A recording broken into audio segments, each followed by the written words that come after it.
속담 중에 미운 놈 떡 하나 더 준다라고 하는 그런 속담의 내용이 있는데, 그 속담에 대한 내용이 오늘 본문 가운데 기록이 되어 있어요. 그런데 미운 놈 떡 하나 더 준다라고 했을 때 뭐 잘라서 주는 게 아니라 시원찮으니까 주는 거거든요. 그런데 그걸 착각을 하고 자기가 뭔가 이렇게 해서 뭔가 하나님한테 받을 만한 은혜와 축복이 있다라고 착각을 해서 교만해진 결과 멸망으로 가는 그런 내용이 오늘 말씀 가운데 아주 원색적으로 적나라하게 기록되어 있다는 거예요. 두 왕의 이야기를 볼 수가 있어요. 북쪽 왕은 누굽니까?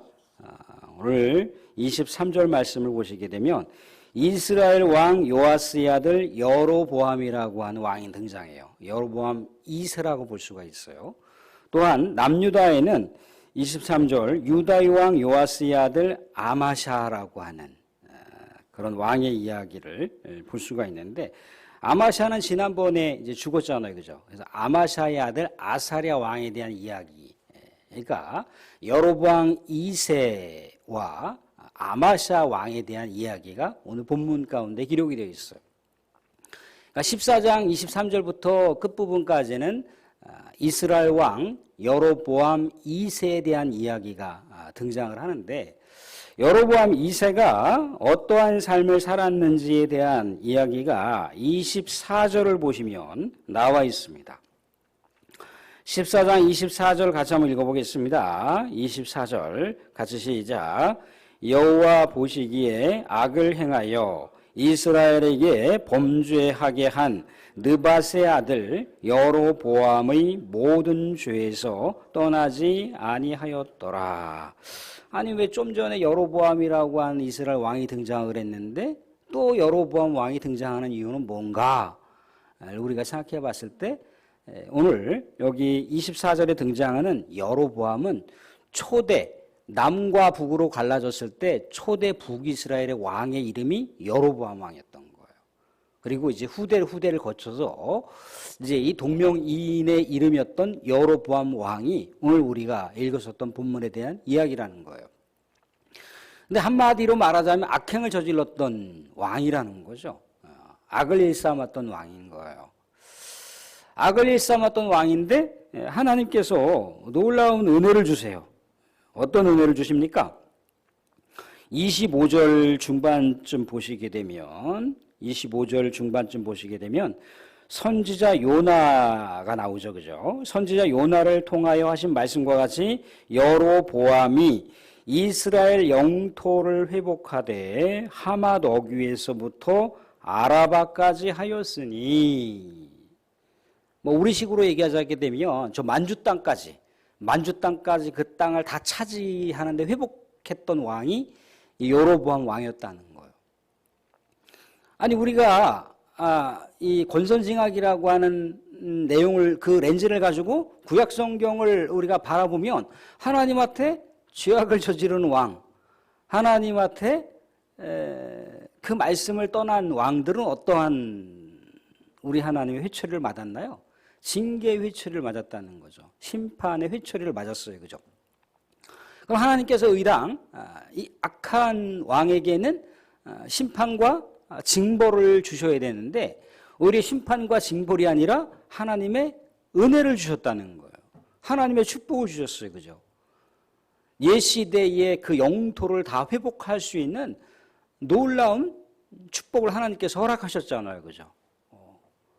그럼 어떻게 보면 이거 성경 말씀의 원리하고 조금 비껴가는 듯한 그런 느낌을 받을 수가 있잖아요, 그죠? 우리는 여기서 두 가지를 생각해 볼 수가 있어야 됩니다. 어떤 두 가지를 생각해 볼 수가 있습니까? 첫째는 뭐냐면, 그 당시에 누가 있었던가요? 왕이 아무리 악하다 할지라도 그 시대에 하나님의 말씀을 대언하는 선지자가 있으면 그 나라는 망하지 않는다는 거예요. 왜? 하나님의 말씀이 살아있기 때문에. 그래서 오늘 등장하고 있는 25절에 아미떼의 아들 선지자 요나가 등장하고 있어요, 그죠? 요나. 요게 여로보암 왕정 시대에 하나님의 말씀을 대언했던 선지자예요. 그리고 우리가 소선지서를 보게 되면 호세아 선지자가 등장을 합니다. 아모스 선지자가 등장을 해요. 다 이 여로보암 왕정 시대에 있었던 선지자들이에요. 그러니까 아무리 이 왕이 우리 하나님의 말씀을 떠나서 죄악을 행하고 그 죄악대로다가 그 국정 운영을 한다 할지라도 하나님의 말씀이 살아있기 때문에 이 이스라엘이 징계와 심판이 아니라 하나님의 은혜를 받을 수가 있었다라고 하는 것을 생각해 볼 수가 있어요. 또 다른 하나는 뭐냐면, 그러니까 서두에서 말씀드렸던 것처럼 미운 놈 떡 하나 더 준다라고 하는 차원인 거예요. 악한 왕이기 때문에 하나님께서 징계의 회초리를 때려버리잖아요. 그러면 더 멀리 떠나버릴 수도 있어요. 더 멀리 비껴갈 수도 있어요. 사람은 본디요, 어떤 그 내적인 그 내성을 갖고 있을 때 그 사람을 향해서 훈계를 하거나 징계를 했을 때 받아들일 수 있을 만할 때 받아들이지, 받아들일 수 없는 상태가 돼버리잖아요.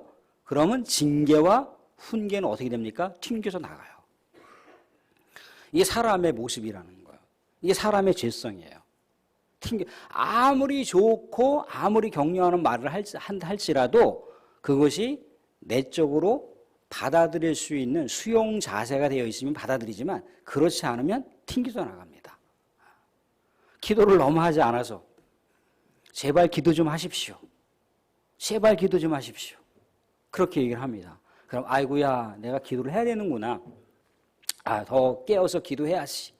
그렇게 뭔가 마음의 내성이 받아들일 수 있는 상태가 되면 그러게요. 내가 기도해야죠. 깨어서 더 하나님을 찾아야 되는데 요즘에 이렇게 저렇게 하다 보니까 내일만 바빠서 그렇게 하지 못했습니다라고 받아들이는데, 그러지 못하면 아이고 지까지 건 얼마나 기도해서 이렇게 된다니까 사람이. 근데 보세요.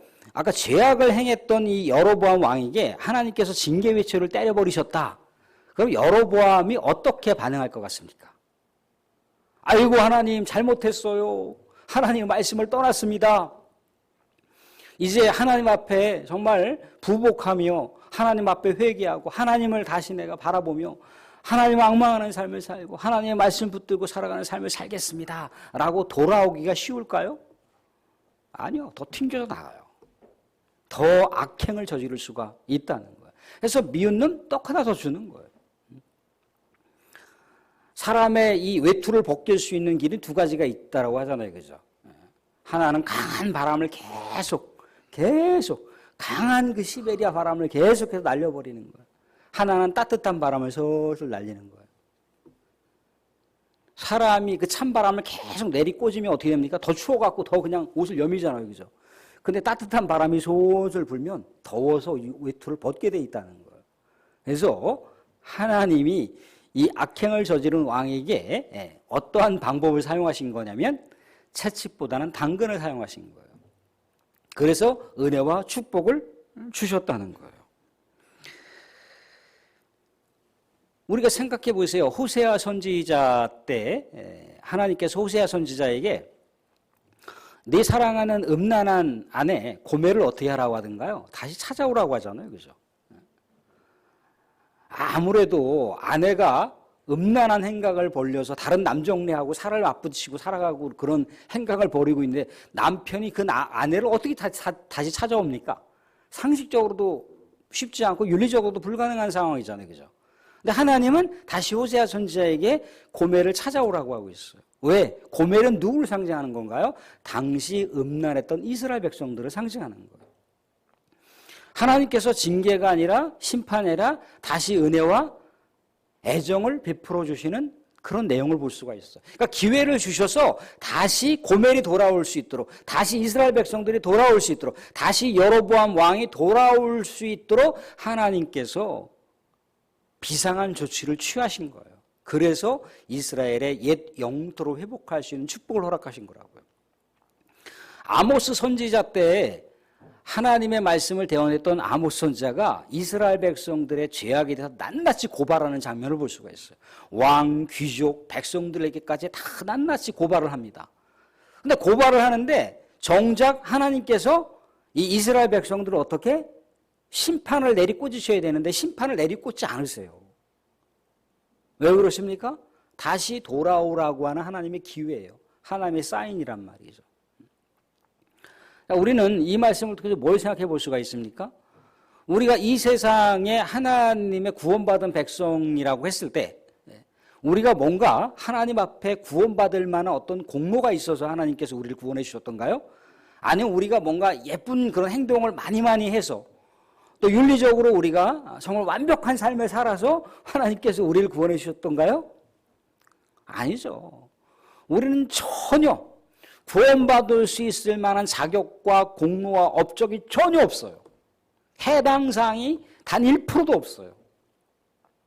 하나님께서 우리를 구원시켜 주신 것은 하나님께서 독자를 그렇게 십자가에 못 박혀 죽이신 것은 그래서 성경은 뭐라고 얘기합니까? 그것을 하나님의 사랑이라고 해석을 하는 거예요.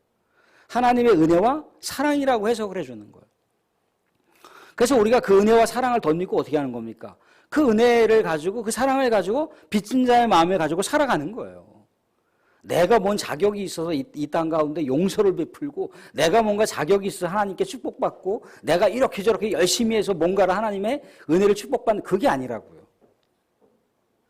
얼마나 내가 지질이 못났기 때문에 하나님 오히려 지질이 못난 내가 하나님께서 뭔가 내가 멀리 떨어져 살아가고 있는데도 하나님이 축복을 주시는 건 뭐예요? 하나님 품으로 다시 돌아올 수 있도록 하나하나를 주시는 거예요. 하나님을 다시 찾을 수 있도록.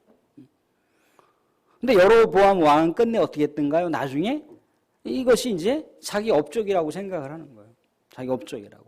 이게 이제 뭘 얘기하는 거냐면 이제 이스라엘 백성들이 머지않아서 멸망할 수 있는 상황인 거예요. 멸망할 수 있는 상황. 멸망할 수 있는 상황인데 이러한 은혜와 축복을 주신 것은 다시 하나님께로 돌아와야 멸망하지 않는다라고 하는 거시적인 사인이에요. 사인이란 말이죠. 비상경고등이에요. 비상경고등. 뭔가 조치를 취해야 된다는 거예요. 그런데 조치를 취하지 않았어요. 그래서 이 북쪽 이스라엘이 나중에는 아수르에 의해서 멸망당하잖아요. 오늘 두 번째 이야기는 어떤 이야기입니까? 남유다에 대한 이야기인데 15장 1절을 보시면 이스라엘 왕 여로보암 제27년에 유다 왕 아마샤의 아들 아사랴가 왕이 되었다. 아사랴가 왕이 되었다. 이 아사랴는 어떤 왕인가요? 우시야 왕이죠. 우시야 왕. 우시야 왕과 동일한 인물입니다. 아마도 이 아마샤가 초기 국정 전반을 하나님의 뜻을 받들어 잘 이렇게 운영을 해서 아마도 그 이름이 하나님이 우리를 도우신다라고 하는 이름, 우시야라고 하는 이름으로다가 새롭게 왕명을 수정했던 것 같아요. 아사랴라고 하는 이 이름은요, 하나님께서 나를 도우신다라고 하는 의미를 담고 있어요. 우시야라고 하는 왕의 이름은 하나님께서 나의 힘이시다라고 하는 이름이 내포되어 있어요. 그러니까 우시야 왕이 어떠한 업적을 남기든지 어떠한 국정 전반의 군사적인 어떤 위세를 떨치든지 아니면 정치적인 어떤 평안을 만들든지 모든 것이 다 어떻게 되는 거예요? 하나님께서 그 왕을 지켜주시는 거였어요. 하나님께서 그 왕에게 지혜를 주시고 힘을 주시는 거였다고요. 근데 그가 오늘 말씀 가운데도 보면은 알 수가 있는데 3절에 이런 얘기를 볼 수가 있어요. 3절에 아사랴가 그의 아버지 아마샤의 모든 행위대로 여호와 보시기에 정직히 행하였으나 정직히 행하였다는 거예요. 정직히 행했다라고 하는 건 지난번에 아마샤에 대한 이야기를 나눌 때 그 정직은 뭐라고 그랬던가요? 윤리적인 정직이 아니고 도덕적인 정직이 아니고 하나님의 말씀을 준행하는 자, 그게 정직이라고 하는 단어의 원래 의미예요. 우리말 번역이 조금 약간 미흡하긴 한데 아무튼 성경에서 이야기하는 이 정직이라고 하는 단어는 하나님의 말씀을 준행하는 자였다는 거예요. 하나님의 말씀을 준행하니까 오늘 말씀에는 구체적으로 안 나와 있지만 나중에 혹이라도 통독하다가 역대기를 보시게 되면은 이 왕이 어떻게 하나님께 축복받았는지에 대한 내용을 볼 수가 있어요. 하나님의 말씀을 잘 지켜서 정말 군사적으로도 위세를 떨치게 되고 정치적으로도 샬롬의 역사를 만들어가는 놀라운 하나님의 은혜를 경험합니다. 그런데 이렇게 정직히 하나님의 말씀을 늘 언제나 깨치면서 살았던 이 우시야 왕, 아마시아 왕의 아들이었던 이 아사랴 왕에게 어떤 상황이 생겼던가요? 5절 말씀 보시면 5절 말씀은 같이 한번 읽어보도록 하겠습니다. 15장 5절입니다. 같이 봅니다. 같이 시작.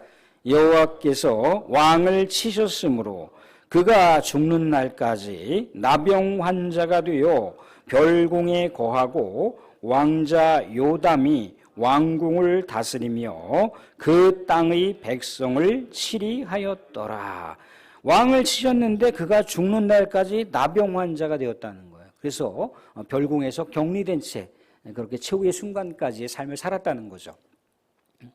여기에는 나와 있지 않습니다. 그런데 이제 우리가 역대하 26장을 가보시게 되면 요 우시야 왕에 대한 이야기가 나와요. 그런데 우리는 여기서 말씀 가운데 그러면 여호와 보시기에 정직히 행했는데 4절 오직 산당은 제거하지 않았으므로 백성이 여전히 그 산당에서 제사를 드리며 분향하였기 때문에 이 우시야 왕이 하나님께 징계를 받고 나병에 걸렸는가 보다라고 생각할 수가 있는데 구약 성경에서 왕정 시대에 산당 제사를 드리는 것은 보편적인 그냥 행위예요, 행위. 왜? 과거에 이스라엘 백성들이 성막을 어디다가 놓았던가요? 성막을 광야에다 놨거든요. 광야 노정의 삶을 살면서 성막을 이동시켰어요. 성막이라고 하는 걸 성전 건축하기 전에는 그런 삶을 살았다고요. 그래서 보다 많은 사람들이 예배를 드릴 수가 있어요. 사람들 만약에 우리가 예배를 드린다라고 했을 때 이 관계 교회 안에서 예배를 드리는 숫자가 더 많겠습니까? 아니면 교회와 마당을 더 넓혀갖고 예배를 드리는 숫자가 더 많겠습니까? 당연히 교회 안과 밖을 다 사용하는 것이 더 많은 사람들이 예배를 드릴 수가 있겠죠. 우리가 기본 산동에서 솔로몬 1,000번제를 드렸어요. 1,000마리를 하나님께 올려드렸어요. 그죠? 1,000번제는 1,000일 동안 예배를 드린 게 아닌 거예요. 1,000마리를 드리는 거예요. 그럼 1,000마리를 이 다윗의 성전에서 1,000마리를 제물을 드릴 수 있을까요? 공간 자체가 안 된다는 거예요. 그래서 산당 제사를 이용할 수밖에 없어요. 산당을 이용할 수밖에 없다고요. 그렇기 때문에 산당이 이 우시야 왕이 나병 환자가 걸린 요인이 아닌 거예요. 그래서 아까 말씀드린 대로다가 역대하 26장을 보시게 되면 하지 말아야 할 행동을 했어요. 아까 말씀드린 대로 하나님께서 이 우시야 왕에게 군사적인 능력을 주셨고요. 외교적인 능력을 주셨어요. 정치적인 놀라운 지혜를 주셨어요. 나라 안팎이 태평성대를 이루는 놀라운 은혜와 축복을 받았다는 거예요. 그런데 그 은혜와 축복의 권세를 가지고 어떻게 했어요? 당시 제사장들이 집전하는 제사를 본인이 직접 드리겠다라고, 직접 제사를 집전하겠다라고 팔을 걷어붙이고 나섰던 거예요. 제사장들이 그렇게 하지 말라고, 그것은 하나님께서 제사장들만이 할 수 있는 일이라고 그렇게 엄연하게 상황들을 전달했음에도 불구하고 왕이 어떻게 했던가요? 끝내 여호와 성전에서 분향을 하겠다고 난리를 친 거예요. 그래서 어떻게 됐던 건가요? 이 우시야 왕, 아사랴 왕이 나병이 걸렸다는 거예요. 나병. 그러니까 뭔가 하나님께서 주신 은혜와 축복을 더 겸손하게 사용했어야 되는데 겸손하게 사용하지 못하고 내가 열심히 해서 받은 것으로 착각을 했더라는 거예요. 내가 이렇게 받을 만한 자격이 있어서 받은 것이라고 착각을 하는 순간 교만해진다는 거예요. 자, 교만은 잠언 기록자가 뭐라고 했던가요? 교만은 패망의 선봉이라고 했어요. 넘어짐의 앞자기로 했어요. 멸망할 수 있는 지름길이 교만이라는 거예요. 그런데 이 우시야 왕, 아사랴 왕이 초기에는 하나님의 말씀을 잘 순종하고 지켰다가 나중에 가서 자기가 받은 은혜와 그 놀라운 축복을 자기가 받을 만한 그런 자격이 있는 것으로 착각을 하더라는 거예요. 그렇기 때문에 그가 자기 덫에 스스로 걸려버리는 그런 불상사를 초래했습니다. 결국 남유다는 어떻게 됐던가요? 남유다도 역시 마찬가지로 하나님께서 요 우시야 왕에 주신 축복, 나라가 하나님을 의지하고 하나님 말씀 가운데 순종했을 때 태평성대를 이뤘다라고 말씀을 드렸잖아요. 외세의 적들이 침범할 수 없는 그런 강건함을 주셨다는 거예요. 근데 이 메시지는 뭐냐면 그렇게 하나님의 말씀을 계속해서 붙들고 순종하게 됐을 때 남유다는 멸망하지 않는다는 메시지였어요. 그런데 자기가 정치를 잘해서 자기가 외교적인 수완 능력이 좋아서 자기가 국정 전반을 잘 운영을 해서 그렇게 뭔가 남쪽 유다가 주변에 있는 나라들에게 강력한 위세를 떨칠 수 있었다라고 하는 교만의 덫에 딱 걸리는 순간 어떻게 됐던가요? 남유다는 걷잡을 수 없는 상황으로 돼서 나중에 남유다는 또 역시 마찬가지로 북이스라엘을 무너뜨렸던 아수르에 의해서 엄청난 고욕을 당합니다. 근데 그 고욕을 당하는 시기에 우리가 알듯이 히스기야 왕이 그 시기를 잘 넘겼잖아요. 그죠? 그런데 그 다음 후세대 왕들이 어땠어요? 하나님의 말씀을 떠나버렸어요. 하나님의 말씀을 놓쳐버렸습니다. 불순종하는 삶을 살았어요. 그러다 보니까 남유다는 이 아수르를 무너뜨렸던 바벨론 제국에 의해서 멸망당하는, 이 북이스라엘이나 남유다나 다 외세에 의해서 멸망당하는 사태가 이스라엘 역사 가운데 고스란히 주어지는 뼈아픈 고통의 역사였다는 거예요. 우리는 또 뭐 하나 생각해 볼 수가 있습니까? 나는 교만하면 안 되는 거구나. 하나님의 백성은 교만해지면 안 돼요. 하나님의 백성은요, 아무리 우리가 이 세상 가운데 다른 사람들과 뭔가 상대적인 어떤 우위에 점할 수 있는, 뭐 다른 사람보다 뭐 어떤 탁월한 뭔가의 공적이 있거나 명예가 있거나 뭐 세상을 호령할 만한 권세가 있다 할지라도 하나님 앞에서는 아무것도 아니라는 거예요. 그저 나에게 주신 은혜와 축복이 있으면 하나님 내가 정말 받을 만한 은혜와 자격이 없는데 이렇게 은혜와 축복을 주신 것은 하나님 뭔가 뜻을 위해서 하나님 영광을 위해서 살아가라고 하는 또 다른 기회이군요. 내가 하나님께 주신 시간과 공간 속에서 어떻게 하면 하나님을 기쁘시게 하는 삶을 살까? 그것을 궁리해야 되는 삶인 거예요. 궁리하는 삶. 사랑하는 말씀을 맺겠습니다. 오늘 우린 두 가지를 볼 수가 있어요. 하나는 여로보암 왕을 통해서 볼 수가 있는 거죠. 하나님의 말씀이 살아있을 때 왕이 비록 악행을 저지른다 할지라도 멸망하지 않고 축복을 받았다는 것. 그렇지만 그 축복을 어떻게 했던가요? 축복을 자기가 뭔가 또 똑같이 이 우시야 왕과 똑같이 자기가 뭔가 열심히 해서 잘해서 축복을 받았다라고 생각을 하는 거예요. 그런 다음부터는 하나님이 안 보여요. 하나님보다 자기의 의지가 더 앞서 있는데 그건 인본주의예요. 인본주의. 내가 뭔가를 어떻게 해서 하나님의 은혜와 축복을 받았다라고 하는 것은 인본주의예요. 인본주의. 신본주의는 뭐냐면 나는 그럴 만한 자격이 아무것도 없는데 하나님께서 나에게 은혜를 베풀어 주셨어. 나에게 놀라운 축복을 베풀어 주셨어. 그러니까 이 은혜와 축복을 내가 어떤 식으로든지 하나님을 위해서 살아야지. 하나님과 동행하는 삶을 살면서 하나님께 영광 돌리는 삶을 살아야 되지. 그런 우리 하나님을 바라보는 의지가 중요한 거예요. 중요한 거. 사랑하는 여러분들, 오늘 주신 말씀처럼 정말 말씀이 살아 움직이는 우리 광기교회 성도들이 되시길 바라고요. 말씀이 살아 움직이는 가정이 되시길 바라고요.